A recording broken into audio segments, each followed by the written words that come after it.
بسم الله والصلاة والسلام على رسول الله. راجعة بقى من الشغل وقلت اعمل لهم وصفة، حاجة بسيطة وسهلة وسريعة ومتاخدش وقت، وفي نفس الوقت طعمها حلو جدا جدا جدا. اعمل لهم كفتة داود باشا. معايا هنا نص كيلو لحمة مفرومة وبصلاية مفرومة جدا كويسة، وملح وفلفل وزنجبيل وداود باشا يعني قرفة، واحط بقى البهارات كلها. انتوا تقدروا تعملوها بكذا طريقة يعني. وابتدي بقى اعملها واصمغها كده كويس وادخل البهارات فيها.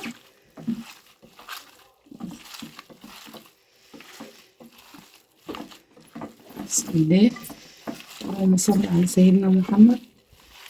معايا بقى شوية من البقدونس. مهم. بسم الله. يعني بصوا بتتعمل في 5 دقايق. تبتدوا بقى تصمغوها جامد جامد كده وتدخلوا البهارات جواها لحد ما تبقى معاكم، والأنسجة كده تبقى. هناكل ايه النهارده يا ماما؟ أعمل لك كفتة دقوق يا حبيبي. بسم الله، اللهم صل على النبي، وربنا يصلح ما بين ايدينا دايما يا رب العالمين.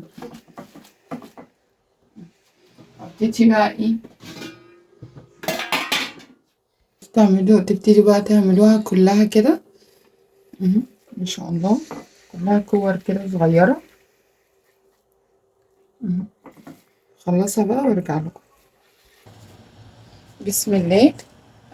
الولاد بيحبوا جنبها مكرونة، طبعا تقدروا تعملوا جنبها رز بشعرية يعني اللي انتوا بتحبوه. ما شاء الله. ابتدي بقى احط المكرونة. مالك يا حاج؟ انت عارفة ما انتيش نازلة. هي بقى تبتدي تضرب تنزل. هما ما بيحبوهاش متكسرة، بيحبوها كده سليمة. سيبها بقى تتسلق. هنا معايا بقى طاسة، وهنا ما شاء الله بصوا كرتها كلها. وهنا بقى معايا طاسة.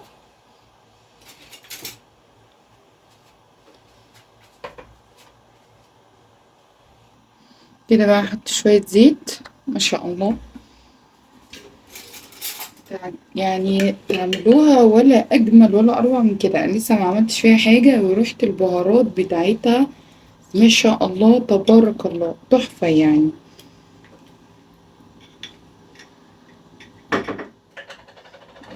تبتدي تسخن كده.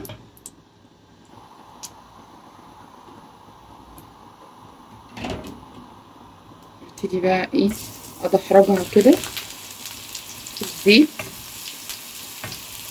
والسمنة.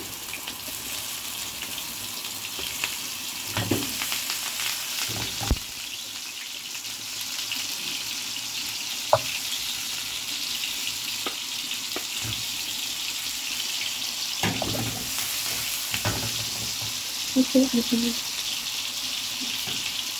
وبعلي كمان واحدة كمان.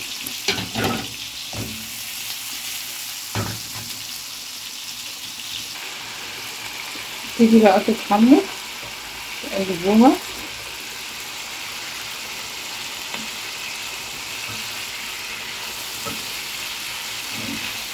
واحدة واحدة كده.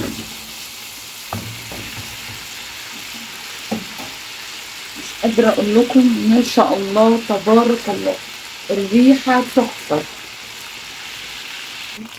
وابتدي بقى انزل بالكام واحدة الفاضلين دول برضه اشوحهم. ما شاء الله يعني ريحة جبارة.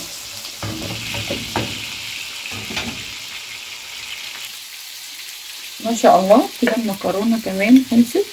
قلتلها بس حتة كده سمنة اقلبها فيها وشوية، يعني لو عايزين تضيفوا بقى رشة ملح ورشة فلفل بس. ما شاء الله تبارك الله. ربنا يا رب يحسن بين ايدينا. مكان بقى ما عملنا شوحنا بقى الكفتة في نفس الطاسة. وانزل بقى بحتة توم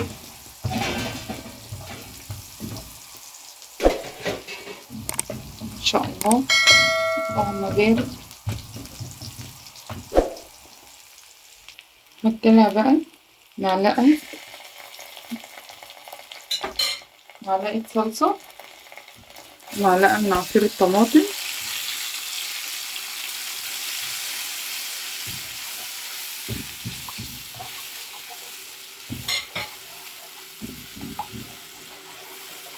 نزود لها بقى شوية مية سخنة،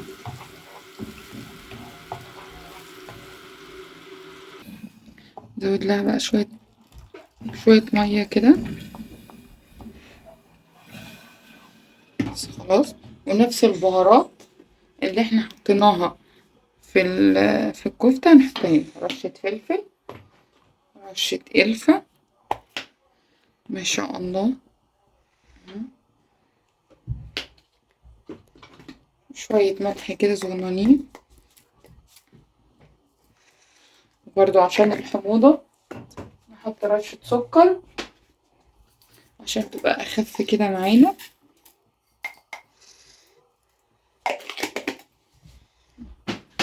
رشة الزنجبيل ما شاء الله. بقى كله كده في بعضه.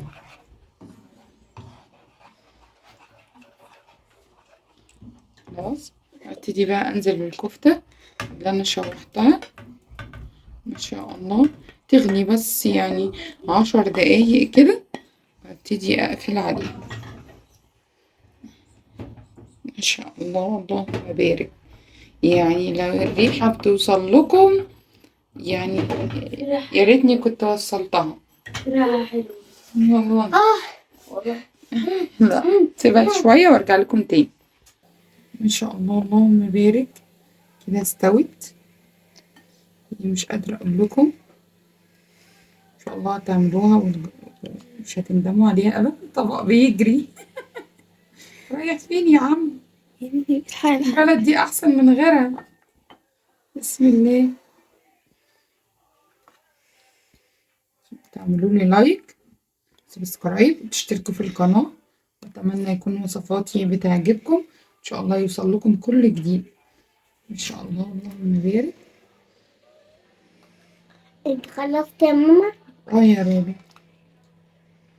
عملت اكل ايه النهارده بقى؟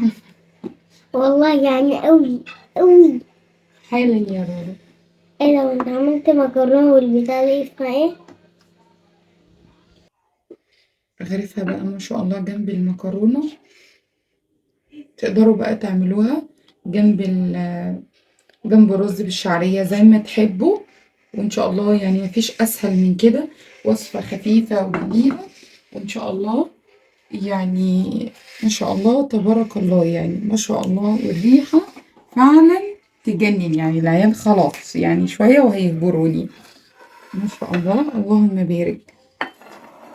ورشة بقى بقدونس كده فوق، يعني الشكل بيتكلم عن الطعم والريحة ما شاء الله. اشوفكم في فيديو جديد، وصفات جديدة، واتمنى فيديوهاتي تكون بتعجبكم. ما تنسوش تحطوا لي لايك، تشتركوا في القناة، وان شاء الله بفضل الله القناة تزيد تاني. يلا باي.